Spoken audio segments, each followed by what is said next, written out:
Hello बच्चों। तो आज फिर उसी लेक्चर को कंटिन्यू करते हैं जो प्रीवियस हमने एक पर्टिकुलर पोर्शन पे लीव किया था। प्रीवियस अगर लेक्चर की मैं बात करूं तो उस लेक्चर में मैंने आपको कवर कराया था। The first one is conductor, यानी सबसे पहले आपको कंडक्टर्स का पता बताया।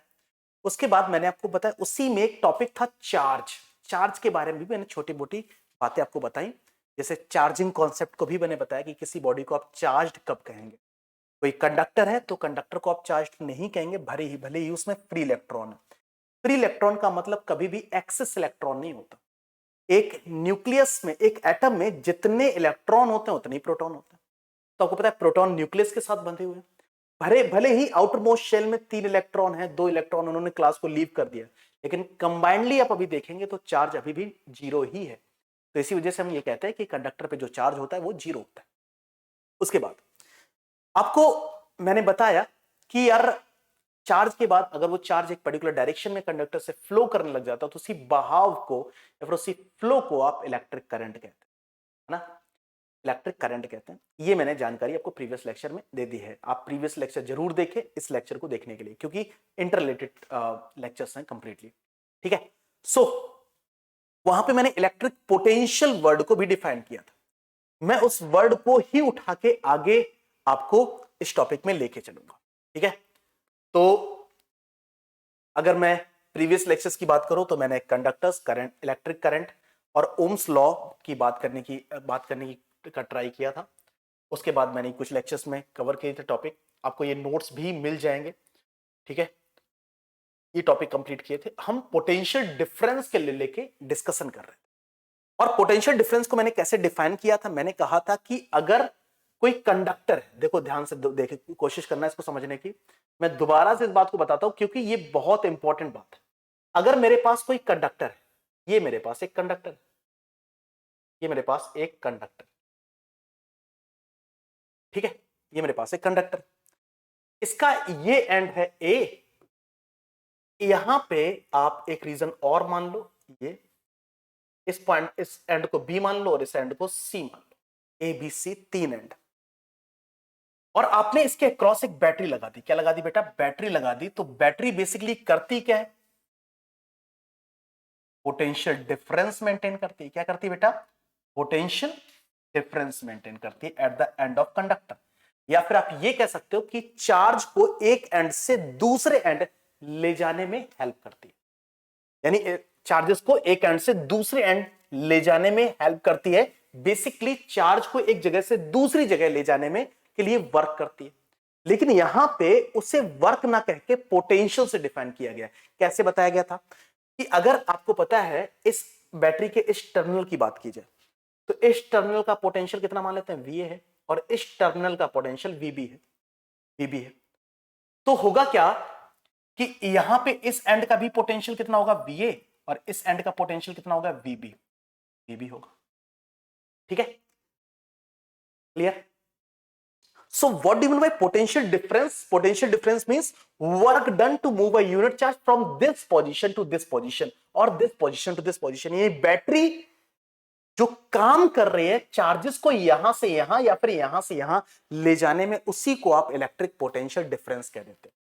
Electric potential difference is defined as the work done to move a unit charge from one position to another position. यानी चार्जेस को इस एंड से इस एंड तक ले जाने में जितना काम करना पड़ा वही उसका पोटेंशियल डिफरेंस है। तो बेसिकली कहीं ना कहीं पोटेंशियल डिफरेंस या फिर वर्क इंटर रिलेटेड टॉपिक है, बस इंटर रिलेटेड वर्ड है। बस आपने ये बात ध्यान रखनी, per unit charge is how much work is to be done on charge to transport from this position to this position is called electric potential difference. आपको पता है कि आपको कि सर एंड के लिए ही काउंट करते हैं क्या? नहीं बेटा, यहां से यहां तक भी तो चार्ज आया होगा, यहां से यहां तक भी तो चार्ज आया होगा, यहां से यहां तक भी तो चार्ज आया होगा। तो आपको पता है हर जगह यहां से यहां तक किया गया वर्क डन अलग है, यहां से यहां तक वर्क डन अलग है, यहां से यहां तक वर्क डन अलग है, यहां से यहां तक वर्क डन अलग है, और यहां से यहां तक वर्क डन अलग है। ठीक है।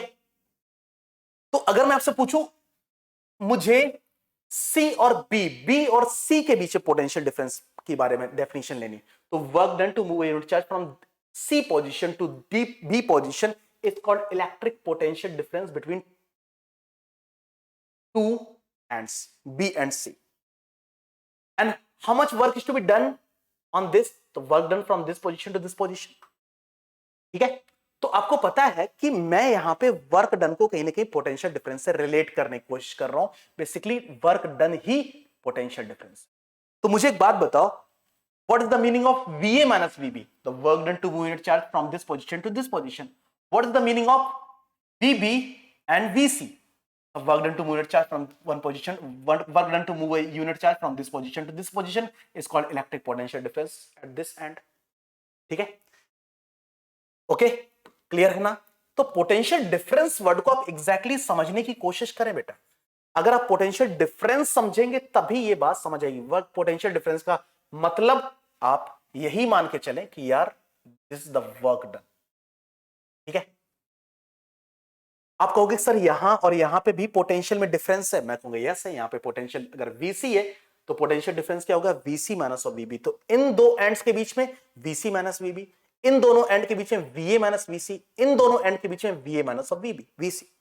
जैसे इसको बहुत आसानी समझ लेंगे. मान लेते हैं बैटरी का ये टर्मिनल जो है वो प्लस 12 वोल्ट का है और ये वाला जो टर्मिनल है वो 0 वोल्ट का है. 0 वोल्ट का. तो यहां पे आपके पास ये होगा एंड प्लस 12 वोल्ट का और ये एंड क्या होगा बेटा? 0 वोल्ट का. So the potential difference across the end of conductor that is 12 minus of 0. आपको पता है कि अगर मैं पूछूं what is the potential difference between two of the end and this and, तो 12 माइनस ऑफ वीसी. अगर मैं यहां और यहां के बीच में पूछूं तो वीसी माइनस ऑफ 0. इस टाइप से पोटेंशियल डिफरेंस को ऑब्जर्व करते हो. और पोटेंशियल डिफरेंस बेसिकली क्या है? Work done to move a unit charge from this position to this position. यहां से यहां तक ले जाने में जितना काम करना पड़ा उसको बोलते हैं इस एंड के बीच में पोटेंशियल डिफरेंस.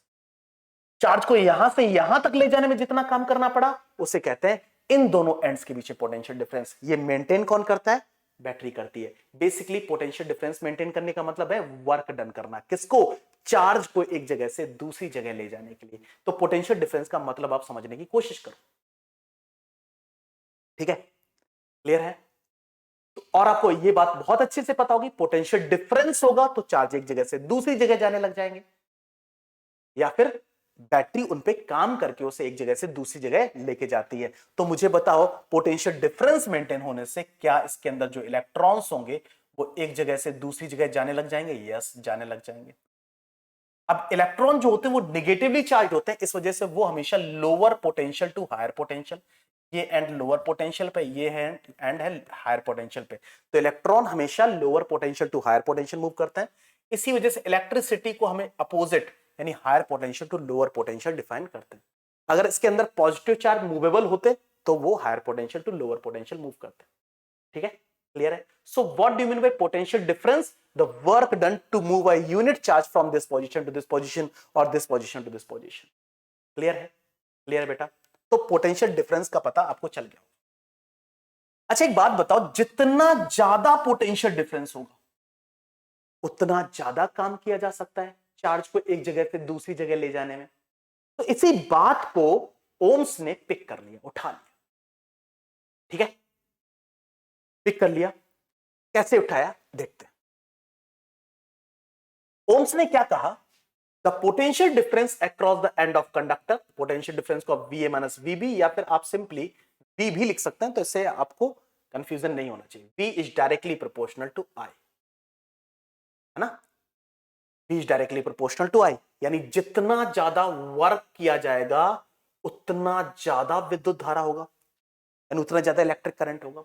तो यहां से V प्रोपोर्शनलिटी साइन हटाते हैं, कांस्टेंट आता है R. क्या आता है बेटा? R. ये स्टेटमेंट किसने दिया बेटा? ओम्स ने. ओम्स ने इस स्टेटमेंट को कैसे दिया बताता हूं. The potential difference across the end of conductor, the potential difference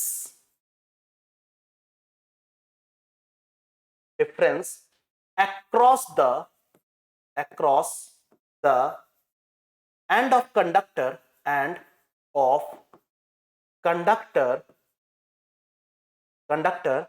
is directly proportional to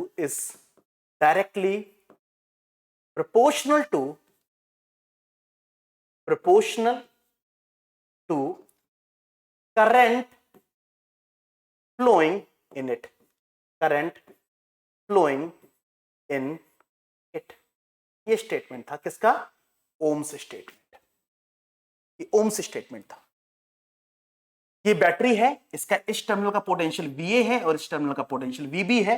that's why potential difference कितना हो गया? VA minus of VB। और आपको पता है ये किसके अक्रॉस लगा दिया गया? एक कंडक्टर के अक्रॉस लगा दिया गया।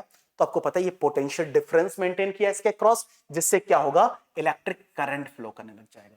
जितना ज्यादा पोटेंशियल, जैसे मैं कहूंगा ये बैटरी प्लस 12 वोल्ट की है तो करंट फ्लो करेगा। अगर मैं बैटरी प्लस 24 वोल्ट की है तो आपको ध्यान में रखना होगा अब ज्यादा इलेक्ट्रिक करंट सप्लाई होगा। जितना ज्यादा पोटेंशियल डिफरेंस आप मेंटेन करोगे उतना ज्यादा करंट होगा। ये स्टेटमेंट कितने दे दिया? ओम्स ने। क्लियर? ये ओम्स ने स्टेटमेंट दे दी। और ओम्स के स्टेटमेंट को ध्यान से देखो, V is equal to I R. V is equal to I R मतलब V is equal to I R को ध्यान से देखो। क्या ये एक लीनियर इक्वेशन है? Linear equation. लीनियर इक्वेशन का मतलब V की पावर भी 1 है और I की पावर भी 1 है। तो V और I के बीच में ये एक लीनियर इक्वेशन है। तो अगर मैं आपसे पूछूं कि V और I के बीच में ग्राफ कैसा बनेगा, तो ग्राफ कैसा बनेगा बेटा? V और I के बीच में ग्राफ कैसा बनता है? Straight line. कैसा ग्राफ बनता है बेटा? V और I के बीच में एक स्ट्रेट लाइन। ठीक है, अब ध्यान से देखो, यहां पे करंट कितना था? 0। कुछ देर बाद करंट क्या हो गया? कुछ ना कुछ उसकी वैल्यू होगी, कुछ ना कुछ करंट की वैल्यू होगी, मान लेते I। उसी समय आपको पता है कुछ ना कुछ वोल्टेज भी तो बढ़ाया गया, वोल्टेज मान लेते हैं उस टाइम V था। तो यहां से यहां तक जो ये डिस्टेंस है दैट इज V, और यहां से यहां तक जो है ये I है। अगर इसको हम थीटा मान ले तो tan theta is equal to क्या लिखा जाएगा? tan theta is equal to लिखा जाएगा V अपॉन I। लिखा जाएगा कि नहीं? tan theta is equal to V upon I लिखा जाएगा। अब आपको पता है V अपॉन I होता क्या है? V अपॉन I यानी R is equal to V upon I लिख सकते हैं कि नहीं? V upon I। तो मुझे बताओ क्या मैं इसको R लिख सकता हूं? और आपको पता है tan थीटा में थीटा की वैल्यू बढ़ाने पे tan थीटा की वैल्यू बढ़ती है। tan 0 डिग्री की वैल्यू, tan 30 डिग्री की वैल्यू, tan 45 डिग्री की वैल्यू, tan 60 डिग्री की वैल्यू। तो आपको पता है जैसे जैसे थीटा बढ़ेगा वैसे वैसे tan थीटा की वैल्यू बढ़ेगी। tan थीटा की वैल्यू बढ़ेगी का मतलब होगा V अपॉन I की वैल्यू बढ़ेगी, और V अपॉन I की वैल्यू बढ़ने का मतलब क्या होगा? R बढ़ होगा। ठीक है, आप इसको बोलते हैं स्लोप ऑफ द ग्राफ। क्या कहते हैं? Slope of the graph. Slope of the graph. ठीक है, यानी ओम्स लॉ को अगर ग्राफिकली रिप्रेजेंट किया जाए तो हमेशा एक स्ट्रेट लाइन में, और उस स्ट्रेट लाइन का जो स्लोप होगा यानी ढलान जो होगी वो हमें उसका रेजिस्टेंस बताएगी। क्या बताएगी बेटा? रेजिस्टेंस बताएगी। इसको हम थोड़ा सा और समझने की कोशिश करते हैं और आगे समझने की। मान लेते हैं मेरे पास एक मेटल 1 था, एक मेटल 2 था। दोनों के लिए V और I के बीच में रिलेशन देखा गया और दोनों के जो ग्राफ मिले वो ये मिले। ये M1 मटेरियल के लिए, M2 मटेरियल के लिए V और I ग्राफ मिले। ये एंगल θ1 था और ये एंगल θ2 था। तो इन दोनों, इस ग्राफ को देख के बताओ किस मटेरियल का रेजिस्टेंस ज्यादा है। तो यहां से साफ साफ पता चल रहा है कि VI ग्राफ में R इज इक्वल टू हमें क्या में देता है? V अपॉन I देता है। ये किसके बराबर होता है? tan थीटा के बराबर होता है। किसके बराबर होता है? tan थीटा के बराबर। तो जिसका tan थीटा ज्यादा होगा उसका R ज्यादा होगा। tan थीटा किसका ज्यादा बेटा? इसका ज्यादा है। मतलब स्लोप किसका ज्यादा है? M2 का ज्यादा है। इसका रेजिस्टेंस अगर हम R2 मान लें, इसका रेजिस्टेंस हम R1 मान लें, तो R2 यहां पे किसके का बड़ा है? R2 R1 से बड़ा है। R2 R1 से बड़ा है। क्लियर है? कई बार ये ग्राफ V और I के बीच में ना देख के I और V के बीच में दे दिया जाता है। मतलब यहां पे I को रिप्रेजेंट कर दिया जाता है, यहां पे V को रिप्रेजेंट किया जाता है। तो आपको पता है I और V के बीच में ग्राफ कैसा बनाते के दे दिया गया? Straight line. तो I और V। अब यहां पे क्या आ गया बेटा? यहां पे आ गया I और यहां पे क्या आ गया? V। तो अगर मैं इसके tan थीटा की बात करूं तो tan थीटा इसका कितना आएगा? tan theta is equal to I upon V आएगा। I upon V 1 upon R के बराबर होता है। तो आपको यहां से एक बात समझने को मिलेगी कि थीटा बड़ा होगा तो tan थीटा की वैल्यू ज्यादा होगी, जिससे R क्या होगा? कम। R क्या हो जाएगा बेटा? कम। तो अगर आई और वी ग्राफ देखा जाए, अगर by chance V I graph दिया जाता है तो आपको ध्यान में रखना होगा जिसका थीटा ज्यादा होगा, जिसका टेन थीटा की वैल्यू ज्यादा होगी उसका रेजिस्टेंस ज्यादा होगा। इसमें क्या होगा, जिसका टेन थीटा ज्यादा होगा उसका रेजिस्टेंस कम होगा, क्योंकि ये आई और वी ग्राफ है, दैट्स वाई ये चीजें बिल्कुल उल्टा हो जाती हैं। क्लियर है बेटा? तो ग्राफ कभी वी आई और आई वी में आ जाए तो कंफ्यूज मत होना, आप इसको कोशिश करना सॉल्व करने की, ठीक है। तो ओम्स स्टेटमेंट के बाद ग्राफिकल रिप्रेजेंटेशन हमने देख लिया ना। लेकिन एक वर्ड मिला था, दैट इज आर। क्या मिला था वर्ड? आर। इस आर के बारे में हम थोड़ा बहुत बातचीत करेंगे, लेकिन पहले ओम्स लॉ के बारे में ही और भी बातें कर लेते हैं, ठीक है। अब हम बात करते हैं बेटा वेरिफिकेशन ऑफ ओम्स लॉ। क्या? Ohm's law verification, Ohm's law verification के बारे में बात, वेरिफिकेशन के बात। और हमेशा वेरिफिकेशन एक्सपेरिमेंटली देखा जाता है। मतलब अगर मुझे किसी कंडक्टर के लिए यह प्रूफ करना है कि ये ओम्स लॉ को ओबे करता है, तो मुझे उस कंडक्टर पे डिफरेंट डिफरेंट लेवल पे एक्सपेरिमेंट करना पड़ेगा। फिर मुझे एक डेटा मिलेगा, उस डेटा को मैं कंपेयर करके देखूंगा कि क्या वो ग्राफिकली बिल्कुल उस डेटा से मैच करता है जो ओम्स लॉ ओबे करता है। अगर वो डेटा मैच करता हुआ तो 100% ओम्स लॉ वहां से प्रूव हो जाएगा। अब ओम्स लॉ वेरिफिकेशन के लिए सिंपली आप क्या करो, सिंपली जो डायग्राम पीछे बना हुआ था इस डायग्राम पे आते हैं। इस डायग्राम में ध्यान से देखो, आपने कितने वोल्टेज की बैटरी लगाई। तो आपको पता है कि VA minus of VB voltage की, तो इसका मतलब how much work is to be done on this resistance, that should be equal to VA minus of VB, because of work done to move a unit charge from this position to this position is called electric potential difference। Charge को यहां से यहां तक ले जाने में जितना काम करना पड़ता है उससे बोलते हैं इलेक्ट्रिक पोटेंशियल डिफरेंस। क्या कहते हैं बेटा? Electric potential difference. और वो है कितना? VA minus VB। So how much work is to be done on this resistance, that is VA VB, तो the potential difference is VA minus VB। अब मुझे बताओ, क्या उसको रीड करने के लिए एक ये लगा देते हैं बेटा वोल्ट मीटर। क्या लगा देते हैं? वोल्ट मीटर, जो कि मेजर करता है पोटेंशियल डिफरेंस। क्या मेजर करता है? और हमेशा वोल्ट मीटर को कंडक्टर के पैरेलल में लगाया जाता है। देख पा रहे हैं, पैरेलल में लगा हुआ है, पैरेलल में लगा हुआ है। और अब देख पा रहे हैं सीरीज में एक एमीटर भी लगा हुआ है। एमीटर बेसिकली क्या करता है? करंट मेजरिंग इंस्ट्रूमेंट है। क्या बेटा? Current measuring instrument, measuring instrument जो कि करंट मेजर करके देगा। तो आपको पता है क्या, आपने पहले एक बैटरी लगाई जिसका पोटेंशियल डिफरेंस V1 था, फिर आपने दूसरी बैटरी लगाई जिसका पोटेंशियल डिफरेंस V2 था, फिर आपने तीसरी बैटरी लगाई जिसका पोटेंशियल डिफरेंस V3 था, फिर आपने चौथी बैटरी लगाई जिसका पोटेंशियल डिफरेंस V4 था। इस प्रकार आपने डिफरेंट डिफरेंट बैटरीज लगाई। तो डिफरेंट डिफरेंट बैटरीज आप लगाओगे तो आपको पता है, जब V1 बैटरी लगाओगे तो करंट I1 आपको मिला, V2 बैटरी लगाई करंट I2 मिला, V3 बैटरी लगाई करंट आपको I3 मिला, V4 वोल्ट की बैटरी लगाई तो आपके पास करंट I4 था। आपको पता है कि जब देखा ये गया, ये आपके पास वोल्टेज की रीडिंग थी जो कि बार बार वोल्ट मीटर रीड करके देख रहा था, ये आपके पास करंट की रीडिंग थी जो कि एमीटर रीड करके दे रहा था, और यहां पे हम रेजिस्टेंस कैलकुलेट कर रहे थे। तो रेजिस्टेंस की वैल्यू आपके पास यहां पे R is equal to V1 upon I1, यहां पे R is equal to V2 upon I2, यहां पे R is equal to V3 upon I3 and R is equal to V4 upon I4। देखा ये गया कि जो रिजल्ट थे, यानी V और I का जो रेशियो था, या फिर V और I का जो रेशियो रिजल्ट था, वो हमेशा R, बार बार ये कांस्टेंट वैल्यू ही मिल रही थी, बार बार ये कांस्टेंट वैल्यू ही मिल रही थी। इससे ये प्रूव हो जाता है कि अगर मैं इसको ग्राफिकली प्लॉट करूं, मतलब इस डेटा को मैं ग्राफिकली प्लॉट करूं, तो मुझे देख लेते हैं मैंने क्या देखा। मैंने जब वोल्टेज यहां पे, करंट यहां पे, जब वोल्टेज V1 था, जब वोल्टेज V2 था, जब वोल्टेज V3 था, और जब वोल्टेज V4 था, उस टाइम करंट कितना था? करंट I1 था, उस टाइम करंट I2 था, इस टाइम करंट I3 था, और इस टाइम करंट I4 था। अगर मैं इन पॉइंट्स को मिला दूं तो मुझे क्या मिलता था बेटा? मुझे स्ट्रेट लाइन मिलता था, जिस पर आप देख पा रहे हो ये वाला थीटा, ये वाला थीटा, ये वाला थीटा, बार बार आपको जो V और I का रेशियो है वो हमेशा एक कांस्टेंट रिजल्ट मिल रहा था, that is R, that is R।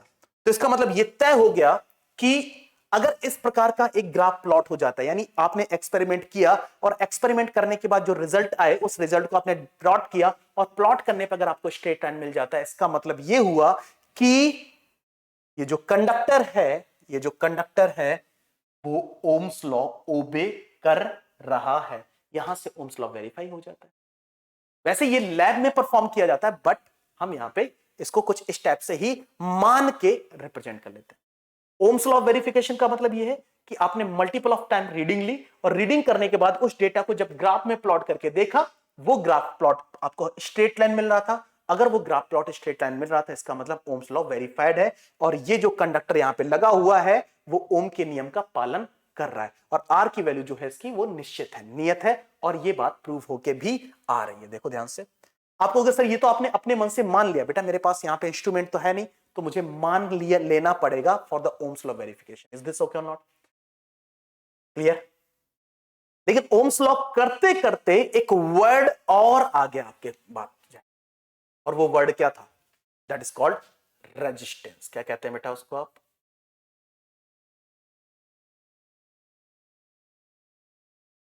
V is equal to आपके पास क्या था? I। तो यहां पे R इज इक्वल टू आपके पास क्या था? V upon I। अब दिमाग में बात आती है रेजिस्टेंस है क्या। सबसे पहले मैं आपको बता देता हूं कि एक कंडक्टर के लिए रेजिस्टेंस को हम कैसे डिफाइन करेंगे। The factor of conductor, the factor of conductor, the factor of conductor by which the charge flow resist। मतलब किसी कंडक्टर के कुछ फैक्टर जिनकी वजह से चार्ज आसानी से फ्लो नहीं कर पाता है, वो फैक्टर्स बेसिकली हैं क्या? रेजिस्ट का मतलब है कुछ ना कुछ ऐसा है उस कंडक्टर के अंदर जिसकी वजह से चार्ज आसानी से नहीं जाता। वो फैक्टर कौन कौन से हैं? The first one is length of conductor, depth of conductor. दूसरा area of cross section, area of cross section. तीसरा टेम्परेचर, और चौथा मटेरियल। चौथा क्या बेटा? मटेरियल। तो length of the conductor, area of cross section, temperature and the last one is material. ये चार ऐसे फैक्टर हैं जिनकी वजह से जो चार्ज है वो जब जा रहा होता है तो वो कहीं ना कहीं एक्सपीरियंस करता है एक अपोजिशन, कहीं ना कहीं विरोधाभास एक्सपीरियंस करता है। अब लेंथ के साथ मतलब कंडक्टर की लेंथ है बेटा, ये है area of cross section. Area of cross section मतलब एक वायर को ऐसे कट कर दिया गया, तो ये जो रीजन है जब इससे करंट ऐसे पास हो रहा होता है तो इसमें कुछ ना कुछ ऐसा है जिसकी वजह से वो आवेश को जाने नहीं दे रहा, मतलब अपोजिशन है। अब आपको बता देता हूं आर जो होता है वो डायरेक्टली प्रोपोर्शनल एल होता है, लेंथ के समानुपाती होता है ना। डायरेक्टली प्रोपोर्शनल का मतलब है लेंथ बढ़ाओगे तो रेजिस्टेंस बढ़ जाए। R is directly inversely proportional to area of cross section. लेकिन आपको पता है तार की मोटाई को बढ़ाओगे यानी कंडक्टर की मोटाई को बढ़ाओगे तो रेजिस्टेंस कम हो जाएगा। तो by the equation first and second, by the equation first and second, by the equation first and second, R is directly proportional to L upon A, और इसको हम further R is equal to proportionality sin R rho L by A use करते हैं। यानी resistance को समझाते समझाते एक नया वर्ड और हमें मिल गया। सबसे पहले रेजिस्टेंस एक फैक्टर है जो कि कॉन्फ़िगरेशन डिपेंडेंट है। लेंथ बढ़ाओगे, एरिया क्रॉस सेक्शन कम पतला मोटा कुछ भी करोगे तो रेजिस्टेंस चेंज हो जाएगा। कैसे चेंज हो जाएगा वो ये है, मतलब रेजिस्टेंस कैलकुलेट करने का फॉर्मूला क्या है बेटा? R is equal to rho L by A. Rho यहां पे क्या है? ये साइन को हम रो कहते हैं। क्या कहते हैं बेटा? रो कहते हैं। रो यहां पे प्रोपोर्शनलिटी कांस्टेंट है, अभी मैं बताता हूं ये है क्या। लेकिन उससे पहले अगर मैं, चलो लेंथ ऑफ कंडक्टर डिपेंडेंसी आपने देख ली, area of cross section dependency देख ली, टेम्परेचर की अगर बात करें तो टेम्परेचर के साथ इसका relation R is equal to R naught bracket 1 plus of alpha delta T होता है। मतलब अगर मैं R और टेम्परेचर के बीच में ग्राफ बनाऊं, किसके बीच में, रेजिस्टेंस और टेम्परेचर के बीच में ग्राफ बनाऊं, तो देखो कैसा बनेगा। रेजिस्टेंस और टेम्परेचर के बीच में अगर हम ग्राफ बनाते हैं, तो यहां रेजिस्टेंस को ले लेते हैं, यहां टेम्परेचर को ले लेते हैं, ये रेजिस्टेंस है और ये टेम्परेचर। तो आपको पता है जब टेम्परेचर 0 डिग्री सेल्सियस था कुछ ना कुछ रेजिस्टेंस था, दैट इज आर नॉट। और जैसे जैसे टेम्परेचर बढ़ाओगे वैसे वैसे रेजिस्टेंस इंक्रीज करेगा, लीनियरली इंक्रीज करेगा, रेजिस्टेंस बढ़ता है। तो लेंथ बढ़ाने पर रेजिस्टेंस बढ़ता है, एरिया ऑफ क्रॉस सेक्शन बढ़ाने पर रेजिस्टेंस घटता है, टेम्परेचर बढ़ाने पर रेजिस्टेंस बढ़ता है। आप कहोगे सर टेम्परेचर बढ़ाने पर रेजिस्टेंस क्यों बढ़ता है, इस बात को एक्सप्लेन करो। मैं कहूंगा जब टेम्परेचर बढ़ाते हो तो मॉलिक्यूल जो इलेक्ट्रॉन्स हैं उनका कोलिजन बढ़ जाता है, बहुत ज्यादा जल्दी जल्दी वो कोलाइड करने लग जाते हैं, और कोलिजन होने की वजह से वो आसानी से अपने रास्ते पे नहीं जा पा रहे होते हैं। इसका मतलब कह सकते हैं कुछ ना कुछ अपोजिशन क्रिएट हो जाता है टेम्परेचर रेज की वजह से। आप कहोगे sir length of the conductor कैसे डिपेंड करता है। अब सिंपल सी बात है यार, आपको अगर मैं बोलूं 10 किलोमीटर आपको जाना है या फिर आपको 5 किलोमीटर जाना है, तो आपको पता है ट्रैफिक चांसेस कहां पे ज्यादा होंगे, जब आप लंबा रास्ता तय करते हो तो ट्रैफिक चांसेस ज्यादा होते हैं। फिर एरिया ऑफ क्रॉस सेक्शन की बात करें तो जितना ज्यादा वाइड कंडक्टर होगा उसका रेजिस्टेंस उतना ही कम होगा। लेकिन आगे चल के मैं आपको एक बात और बताना चाहता हूं कि जब वाइड कंडक्टर बनाने से रेजिस्टेंस कम हो सकता है तो क्यों नहीं वाइड कंडक्टर बनाते हैं। जनरली आपने देखा होगा वायर बहुत पतले पतले बनाए जाते हैं, ब्रशेस के फॉर्म में बनाए जाते हैं, क्यों नहीं उसे मोटा बना दे जिससे इसका रेजिस्टेंस कम हो जाए। उसके भी पीछे कुछ ना कुछ कारण है, उस कारण को हम यहां पे डिस्कशन में ले रहे होंगे। तो रेजिस्टेंस क्या है, किसी कंडक्टर का फैक्टर, कुछ ऐसे फैक्टर जिसकी वजह से चार्ज आसानी से एक जगह से दूसरी जगह नहीं जा रहा, उसे आप क्या कहने लग जाते हैं, उसे आप रेजिस्टेंस कहने लग जाते हैं। और वो डिपेंडेंसी मैंने आपको बता दी। लेकिन बेटा यहां से एक नया वर्ड मिला, रो। रो को क्या कहते हैं, रो वर्ड को भी समझने की कोशिश करते हैं। देखो रो यहां पे है स्पेसिफिक रेजिस्टेंस, स्पेसिफिक रेजिस्टेंस, या फिर इसको रजिस्टिविटी भी कहते हैं। क्या कहते हैं, रजिस्टिविटी। अब जब मैं इसकी डेफिनेशन आपको दूंगा तो डेफिनेशन क्या है एक बार देख लेते हैं। डेफिनेशन यहां पे है इसकी क्या,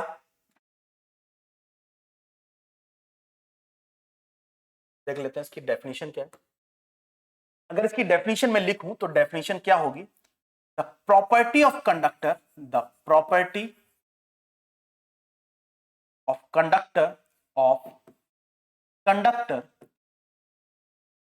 by which the charge flow should be resist, the charge flow resist the property of conductor। पहले को मैंने फैक्टर कहा था, इसको मैंने प्रॉपर्टी कहा। आपको एक बात बहुत अच्छे से पता होगी, जो प्रॉपर्टी होती हैं वो डिपेंडेंट नहीं होती हैं।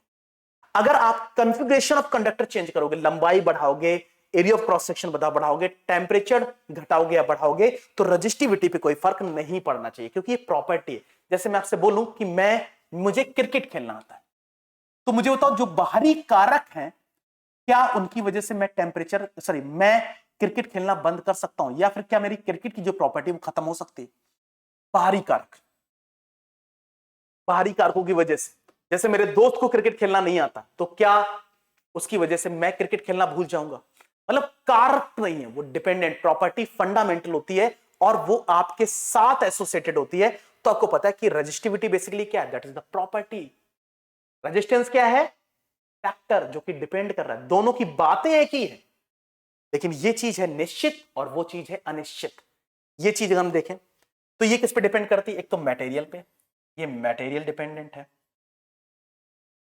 और हां ये टेम्परेचर डिपेंडेंट भी है।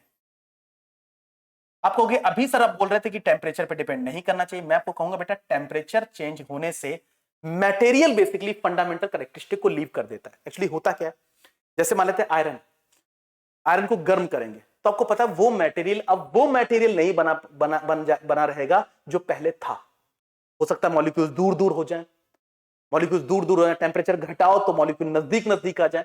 तो इसका मतलब कहीं ना कहीं वो मटेरियल फंडामेंटल कैरेक्टरिस्टिक चेंज कर चुका है, तो टेम्परेचर चेंज होने का मतलब यहां पे मटेरियल चेंज होने से ही है, ठीक है। और यहां पे टेम्परेचर डिपेंडेंसी है क्या, that is rho is equal to rho naught bracket 1 plus of alpha delta T. मतलब यहां पे टेम्परेचर बढ़ाते हैं तो रेजिस्टिविटी इंक्रीज करती है, वो भी लीनियरली। ये चीज स्पेसिफिक है, फिक्स है। जैसे मैं बोलूं कॉपर, मेरे पास एक कॉपर का वायर, ये मेरे पास एक कॉपर का वायर है और एक कॉपर का वायर मेरे पास ये है, ठीक है। दोनों कॉपर है, इसकी लेंथ है L1, इसकी लेंथ है L2, इसका एरिया है A1, इसका एरिया है A2। मतलब एरिया का मतलब एरिया ये वाला है, ठीक है, एरिया A1 और A2। तो अगर मैं इसके रेजिस्टेंस की बात करूंगा तो रेजिस्टेंस कितना आएगा, रो L1 अपॉन A1। इसका रेजिस्टेंस कितना आएगा, R2 is equal to rho L2 upon A2। देख पा रहे हैं दोनों का रेजिस्टेंस अलग अलग है, लेकिन दोनों का रजिस्टिविटी सेम है, क्योंकि रजिस्टिविटी किस पे डिपेंड करती है बेटा, मटेरियल। तो रजिस्टेंस जो है वो कॉन्फ़िगरेशन चेंज करने पे, लेंथ चेंज करने पे, area of cross section change करने पे चेंज हो रहा है। जैसे मेरी उम्र 35 साल हो जाएगी, तो क्या मैं क्रिकेट खेलना बंद कर दूंगा या फिर क्रिकेट मेरा प्रॉपर्टी खत्म हो जाएगी, नहीं। वैसे ये है, अगर आप कॉन्फ़िगरेशन चेंज करते हो, लंबाई बढ़ाते घटाते हो, एरिया ऑफ क्रॉस सेक्शन घटाते बढ़ाते हो, तो रजिस्टिविटी पे कोई फर्क नहीं पड़ता, लेकिन रेजिस्टेंस चेंज हो जाता है। तो दोनों का मतलब एक ही है, बट दोनों को समझने की कोशिश करो, एक फैक्टर है और एक है प्रॉपर्टी। इज दिस ओके और नॉट? तो यहां से मुझे रेजिस्टेंस की कहानी भी समझ आ जाती है। मैंने कहा कि लेक्चर्स को हम ज्यादा लेंदी नहीं रखेंगे, छोटे छोटे लेक्चर्स होंगे और उन्हीं लेक्चर्स में पहले थ्योरी कंप्लीट करेंगे, उसके कॉन्सेप्ट को एग्जैक्टली समझने की कोशिश करेंगे, एंड देन एनसीईआरटी जो बुक है उसमें एक एक क्वेश्चन हम कवर करेंगे, जिससे हमारे कॉन्सेप्ट और निखर के सामने आएंगे। देखो, थ्योरी पढ़ना या फिर कॉन्सेप्ट पढ़ना उससे बेटर होता है जब न्यूमेरिकल आप करते हैं तो आप इसे रिकॉल कर पाओगे कि मैंने पढ़ा क्या था, जिससे आपको सारी चीजें क्लियर होंगी। तो आज के सेशन में हम यहीं तक बात करने वाले थे और आपको पता है कि यार हम इसी प्रकार से लगातार जुड़ते रहेंगे। तो आज के सेशन में इतना, मिलते हैं नेक्स्ट सेशन में, तब तक के लिए आप सभी को बहुत बहुत धन्यवाद। Thank you so much.